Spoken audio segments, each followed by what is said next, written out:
Hey guys, I want to talk about Looking for Alaska.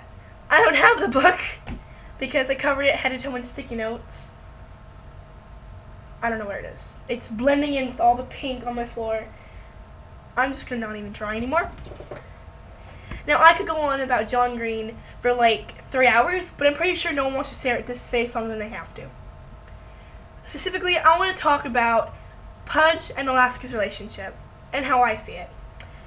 Now, he saw it as a love affair that didn't really happen, but could have, given enough time. Words are not my thing. Like, I think I don't know how, we never know how Alaska saw it, because she's dead. I see it more as an abusive relationship. His relationship with the Colonel or Takumi, or even Lara, was so much easier going than his relationship with Alaska. He frequently had these awkward moments of clarity. He was like, I don't want to date this girl. She's like my mom. You don't need another mom. Or, she actually is a crazy sullen bitch. When those moments would never last, and go back to Alaska. And that's just like his relationship with Lara. He'd look up to her, he'd think she was a pretty Hungarian girl. I'm not Hungarian, Pudge. All that would happen. And I think he really liked her a little bit. But there was always Alaska, and he can never have a relationship that was truly that as long as Alaska's there. Honestly, I see the relationship as a little bit abusive because of the way he worships her, and he just kind of puts her up on a pedestal, especially when she's dead. He just kind of forgets she was ever a bitch. And the one's just like, we didn't like her all the time, Pudge. Don't you remember? Remember when all the rain? She didn't even talk to you. Remember the mermaid incident? Maddie.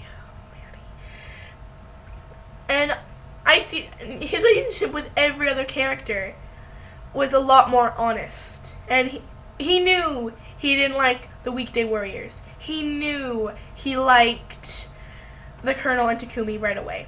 With Alaska, it's like, why do I hang out with her? And you have those rare moments of, what the fuck, what am I doing?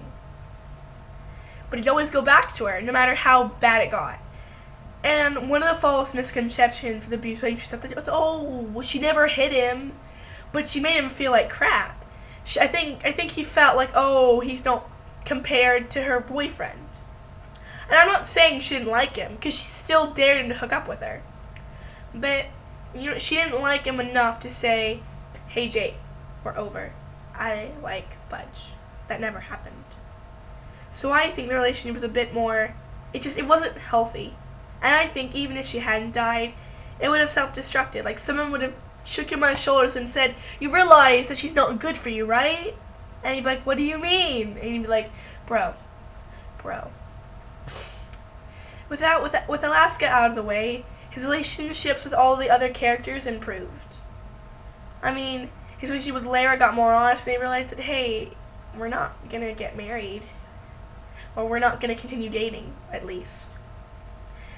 Like, his relationships got a lot more honest. He realized you know what I mean?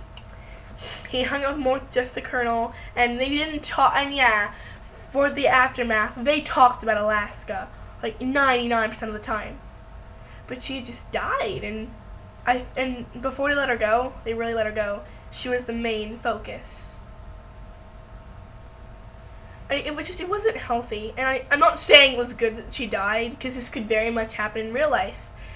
But it's the same, it's not healthy, and it's better that she extracted herself from the situation, I guess is a nicer way to put it. Basically, their whole relationship, it's like Tumblr and Benedict Cumberbatch. It just wouldn't work, because one party was way too needy and liked looking at the other person's face for too long. But whatever, that's my 2 cents. If anyone wants to tell me about their relationship with Alaska, message my inbox or something, because I'm lonely, because I have no friends. Or I'm going to read another John Green book. Bye, guys.